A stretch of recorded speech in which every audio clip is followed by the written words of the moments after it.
এই বুড়া বলে কি আমার ভিডিওগুলো ভালো লাগে না? আমি তো আমি তো আসলে নাচ গোছ দিয়ে ভিডিও করতে পারি না, সেজন্য মনে ভালো লাগে না। আর দ্বিতীয় কথা হচ্ছে, যদি আমি একটা মাইয়া হইতাম তাহলে ঠিকই একদিনই ভাইরাল হয়ে যেতাম। রং বেরঙের মাস্ক রেখে আমরা আমরা আমাদের বাচ্চাদেরকে তাদের বিনোদন দেওয়ার জন্য ওই সাগর পাড়ে আইসাই আমার মাতাল মাতাল লাগে, পারতাম যদি তাইকা যাইতাম এই সাগরের পাড়ে। পার্কটা হলো একটা আজব পার্ক, যেখানে বিভিন্ন গাছের ভিতরে বিভিন্ন গাছের নাম লিখে দেওয়া হয়েছে।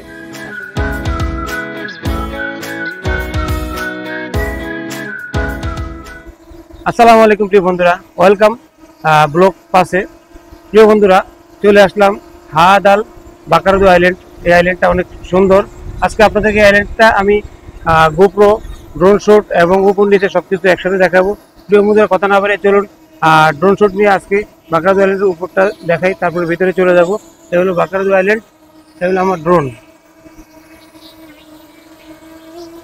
এই ড্রোন দিয়ে আমি সব ধরনের আইল্যান্ডের ভিডিওগুলো আমি আপনাদের উপরে দেখাবো। যদি ভিডিওটা ভালো লাগে অবশ্যই শেয়ার করে আমার সাথে থাকো। দেখো,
প্রিয় বন্ধুরা, উপর থেকে শ্যুটটা তো নিলাম।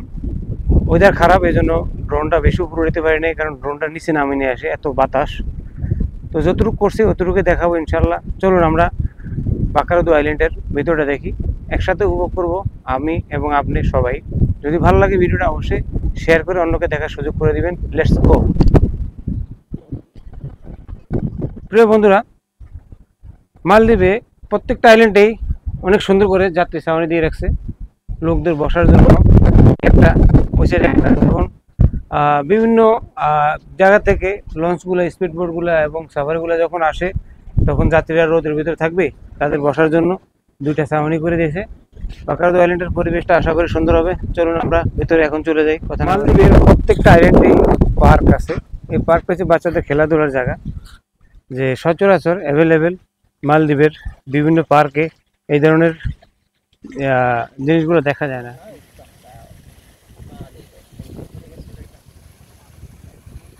পার্কটা হলো একটা আজব পার্ক, যেখানে বিভিন্ন গাছের ভিতরে বিভিন্ন গাছের নাম লিখে দেওয়া হয়েছে। আসলে আমরা চাইলে এরকম নাম লিখে বিভিন্ন গাছ রোপণ করে, যে উদ্ভিদগুলো আমাদের বাচ্চারা চেনে না, এই উদ্ভিদগুলো বা এই গাছগুলো আমরা বিভিন্ন জায়গায় গাছ রোপণ করে লিখে রাখতে পারি। তাতে করে আমাদের বাচ্চারা ভবিষ্যতে এই গাছগুলোর নাম জানতে পারবে এবং শিখতে পারবে। দেখেন, অল্প একটু জায়গার ভিতরে কত সুন্দর করে আঁকা বাঁকা করে একটা পার্ক তৈরি করছে, ফুলের সমারোহ। এবং এই যে একটা গাছ, এই যে একটা উদ্ভিদ, এটা আসলে কি গাছ আমরা জানি না, আমিই জানি না, আমার বাচ্চারা কিভাবে জানবে? এই গাছগুলোর সাথে নাম লিখে রেখেছে, প্রত্যেকটা গাছের সাথে এরা নাম লিখে দিয়েছে, যাতে করে বাচ্চারা আসলে এই গাছটার নাম জানতে পারে এবং শিখতে পারে। এই দেখেন, এই যে এই গাছটার সাথে নাম লিখে রাখছে। বাকারদু আইল্যান্ডের পার্ক ঘেঁষে যে রাস্তাটা গেছে, চলুন আমরা এই রাস্তা দিয়ে ভিতরে ঢুকি।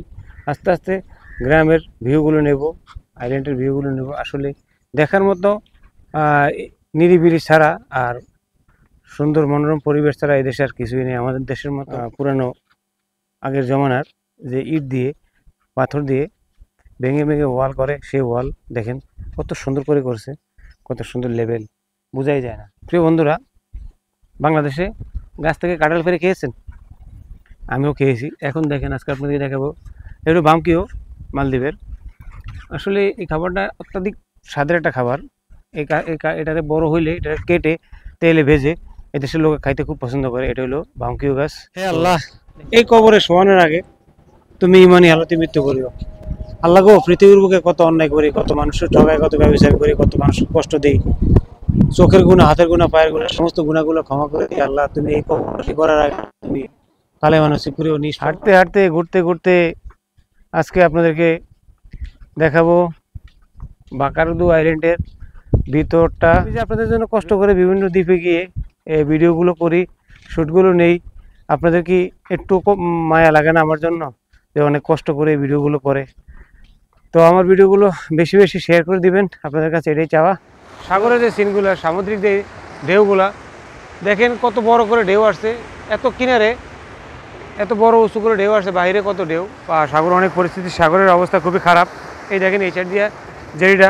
আসলে আমি যে জিনিসটা দেখানোর জন্য আসলাম আপনাদেরকে এখানে, আমাদের দেশের তুলনায় এদেশের জেটির যে সাইডগুলো আছে, এই সাইডগুলো কত শক্ত করে, কত সুন্দর করে, কোয়ালিটি সম্পূর্ণ করে এই জেটিগুলো বাঁধে, যাতে করে কোনো ঢেউ, বড় বড় ঢেউ আসলো এই বালুগুলো ধসে না যায়। তো আমাদের দেশেও ঠিক এইভাবে বেড়িবাঁধগুলো বাঁধা দরকার আমি মনে করি। সাগর পাড়ে আইসায় আমার মাতাল মাতাল লাগে, পারতাম যদি থাইকা যাইতাম এই সাগরের পাড়ে, ঝিনুক মালা মুক্ত দিয়ে সাজাইতাম তোমারে, আমার মন বসে না ঘরেতে ইট পাথরের শহরে, তাই তো আইলাম সাগরে, তাই তো আইলাম সাগরে।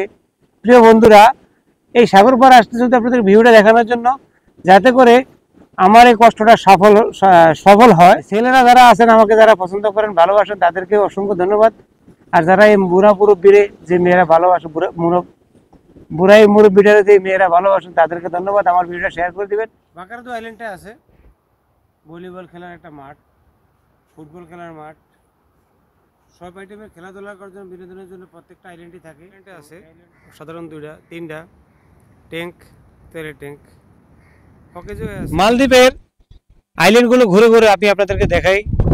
আপনাদের মহান আল্লাহ তাআলার সৃষ্টি কত সুন্দর দেখানোর জন্য। কোটি কোটি টাকা থাকলেও আপনারা এই সমস্ত দ্বীপগুলোতে আসতে পারবেন না, কেননা এত টাকা ব্যয় করে হয়তোবা এই সাধারণ দ্বীপগুলো দেখার জন্য আপনারা আসবেন না। তো আমি মিজান যদি আপনাদেরকে সহজে 2 মিনিট, 5 মিনিট, 10 মিনিট এই ভিডিওগুলো দেখাই, তাহলে আপনাদের কি ভালো না, উপকার না? আল্লাহর সৃষ্টি দেখে গেলেন। তো আমার চ্যানেলটা সাবস্ক্রাইব করে আমার পাশে থাকবেন, আমাকে সাপোর্ট দিবেন। মালদ্বীপে আমি আসি, মালদ্বীপের প্রবাসীদের খোঁজখবর নিয়ে যাবো ইনশাআল্লাহ।